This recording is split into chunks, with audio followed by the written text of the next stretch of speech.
Ang araw ng kasal, ang dalawang ito ang ganda ng kaway. Yan ang tinatawag na eat and run. Habang sina ate, naghahanda pa lang ng ihahain para sa mga bisita. Si nanay tuwang-tuwa, maganda ba ako dyan? Oo naman nay, yehey. Bukas artista na ako, nay, ikaw din, sayaw tayo. Malay mo kunin tayong backup dancer ni Vong Navarro. Ang cute naman ng batang ito, habang abala ang lahat sa paghahanda, ito naman ang dalawa kong classmate, si Boy Bagsik at si Boy Bangis. Si ate ang ganda ng upo habang kumakain. At may kape pa talaga. Sa bagay maaga pa, masarap nga iyan sa bahaw. Sino ba ito? 8:00 pa lang. Ang aga mo namang maningil, napaalis tuloy si kuya. Buti na lang. Ang ganda ng upo ng mga ito. Nag-uusap siguro sila kung ano ang una nilang hahakutin. Wow, nagdatingan ang mga ninang. Silipin naman natin ngayon ang ating bida. Aba, kagabi nag-iisa lang siya. Ngayon dalawa na silang nagpapaganda. Ang isang ito, masayang-masaya habang kumakain hawak ang kanyang anak. Sobrang excited si kuya habang naglalakad. Kuya upo ka muna. Wow, naman talaga ang isang ito, isa siya sa mga abay. Ang ganda ng buhok niya, may Christmas decoration. Mga mare, ang lakas talaga ng pang-amoy nyo. Paano nyo nalaman na andito ako?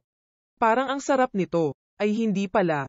Ito pala ang gusto ko. Malapit na ang oras ng kasal. Ang ating bida. Ito na ang oras para pumunta sa simbahan. Ang araw na pinakahihintay. Pero mas pinili ko na lang na manatili dito, kasi mas maganda ata dito kaysa sumama pa ako. Mukhang tapos na ang kasal, andito na ang mga ninong at ninang. Bumaba na ng kotse ang kinasalan at ang saya nila. Nagsimula ang palaro ng mag-asawa. Sino kaya ang nanalo sa kanila? Siguro si pinsan. Kasi habang hawak niya ang bulaklak, parang gigil na gigil siya habang inaamoy ito. Bulaklak is life. Nagumpisa ng maghanda ang ating mga bida para kumain. At syempre hindi papahuli ang ating mga ninong at ninang. Nagsimulang magdatingan ang mga bisita. Si ate, mukhang sobrang gutom talaga. Ang pogi talaga ni pinsan habang kumakain. Aba, pinsan, ako'y gutom na rin.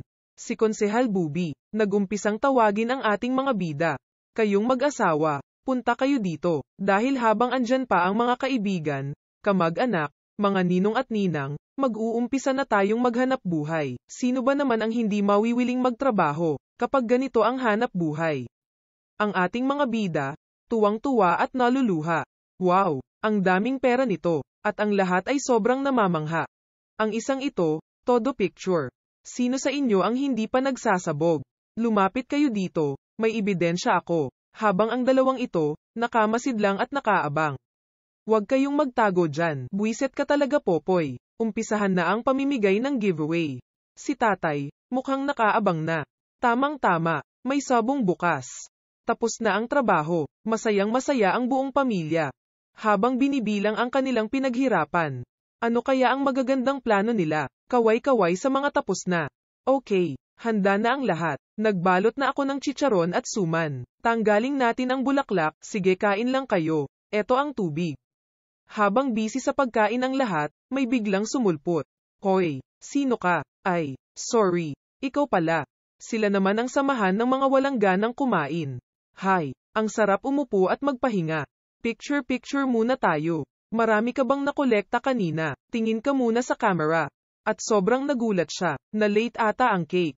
Pero okay lang, sabay silang kumain ng cake, at uminom ng tubig. Ang ganda ng background, kitang-kita ang dahon ng saging.